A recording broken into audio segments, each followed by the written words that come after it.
Hello, class. Welcome to lesson number 2. Sorry, I'm still not there. Hopefully, I'll be there soon.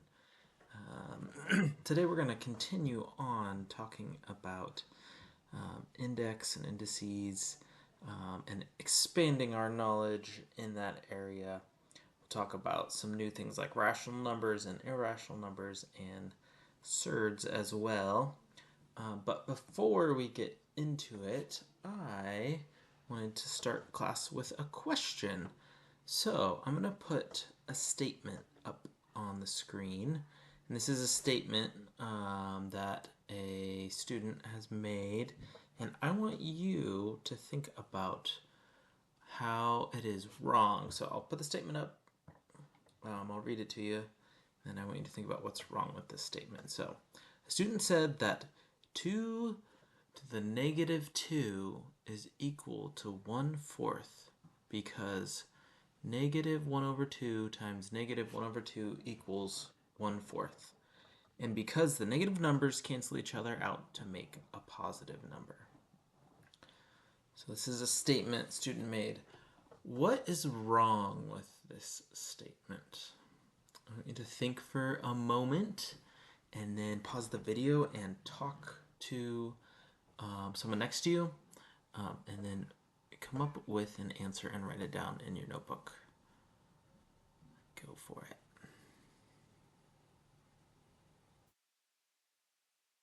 So, 2 to the negative 2 has an index of negative 2, or the power of negative 2. Does it equal 1 over 4?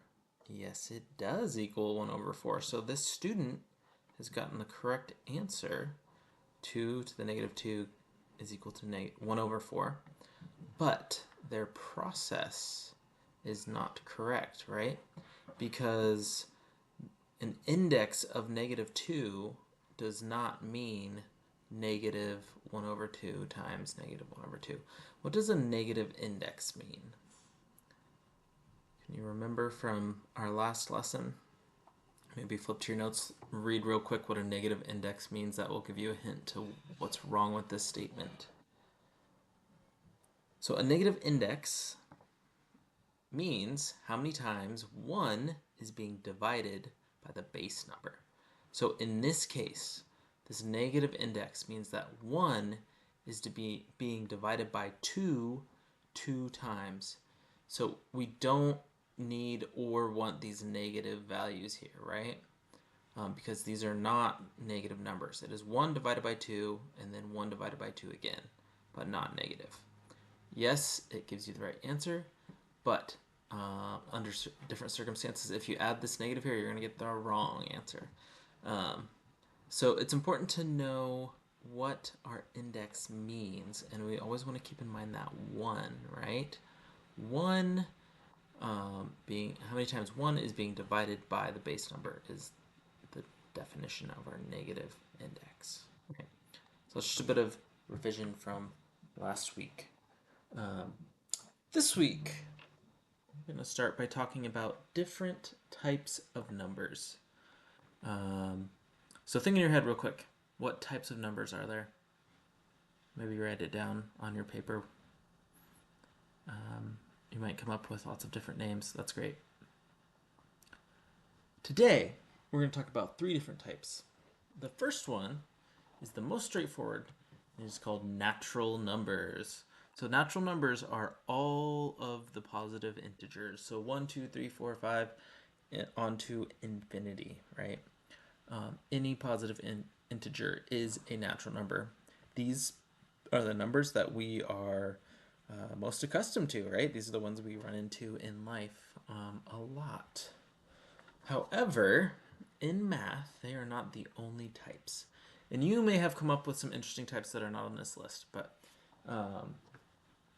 our next type is called rational numbers.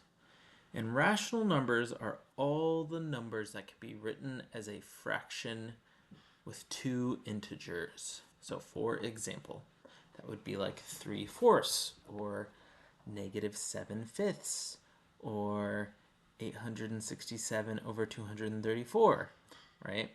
These are all fractions, and in the fractions there are integers, right? They can be positive, they could be negative.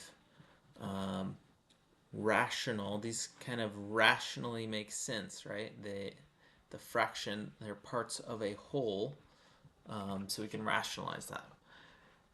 Our last category is called irrational, and these are numbers that cannot be written as a fraction with two integers. So before I give you examples, can you think of any number or any situation that you might know of that can't be written as a fraction or as a natural number? See if you can come up with one and write it down on your notebook.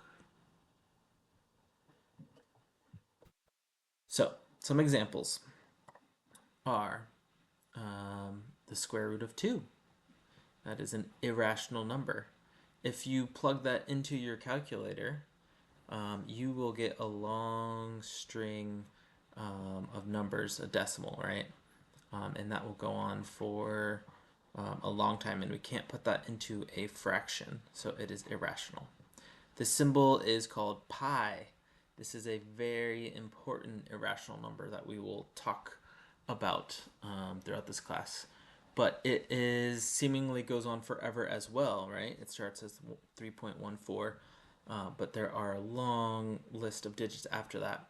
We cannot make that into a fraction. It is not a part of a whole because it keeps going on forever. But it's super important. It shows up anytime there's a circle, right? Some of the logarithmic numbers are also irrational numbers. Some other ones that come to mind are like constants. Like when you get to physics, sometimes you'll get certain numbers that we define as constants, and these are just numbers we need to do certain math with certain forces in the universe, and they are often numbers with a bunch of decimal digits. Those are all irrational because we can't write them as a fraction, and they are not just a natural number, right?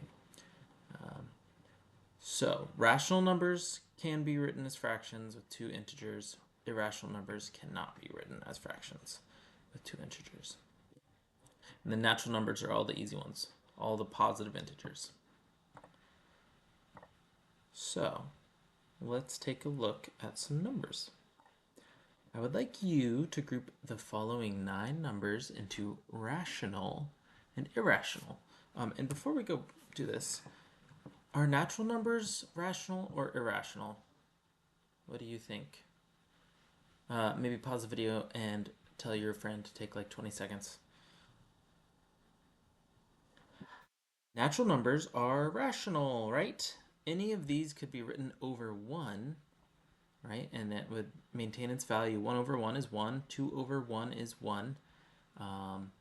But that makes it a rational number because it can be written as a fraction with two integers, right? So natural numbers are rational numbers. Irrational are different. So let's pause the video again. Take a minute. Try and see if you can figure out which one of these are rational and which ones are irrational, and write them in your notebook, and then we'll take a look together. So here are the answers, right? Irrational is in purple, rational is in whatever this color is. So the square root of 18 is irrational, right? You cannot make a fraction with two integers. If you plug that into your calculator, you'll get a long string of decimal digits, right? But 0.16 repeating is equal to 1/6, 1 over 6. So this is a rational number. So sometimes we might see a decimal that ends up being a rational number. Even though this 6 is repeated forever, 0.16 repeating forever is equal to 1/6. This one is interesting, 0.867. This is also rational, right? This is rational because if you divide 867 by 1,000, that is equal to 0.867, right? So this can be turned into a fraction. So this is a rational number. The third root of 6, right, is irrational. Sorry, that's my kiddo crying in the background. This is irrational because this does not become a fraction, right? You plug this into your calculator, it will not give you any fraction options. -5. Can negative numbers be rational? Yes, they can, because integers can be negative, right? It's not natural because it's not positive, but it can be -5 over 1, right? That would make it a rational number. 13 over 7, this is already a fraction, right? So it's rational. This is pi. This is another just like way to kind of write it. This was in our list of irrational numbers. The cubed root of 8 is rational, right? The answer to this is 2. And the cubed root of -8 is also rational. The answer to this is -2. So those are rational numbers. So my next question, I want you to write 2 to the power of 3 times 2 to the power of 5 as a base number. So this, like 2 is a base with an index. Remember, your index is up here. So take a moment, pause the video, like take 30 seconds. Write what you think the answer to this is as a base with an index. So the answer is what you do, and we can think about it like this, right? 2 to the power of 3 is also 1 times 2 times 2 times 2, right? That is what it is by definition. 1 times 2, 3 times. Then we're multiplying that by 1 times 2, 5 times, right? That would be the same as doing 1 times 2, 8 times, right? We just count up these 2's. 1, 2, 3, 4, 5, 6, 7, 8. So we can write that as 2 to the power of 8. So if we want to turn this into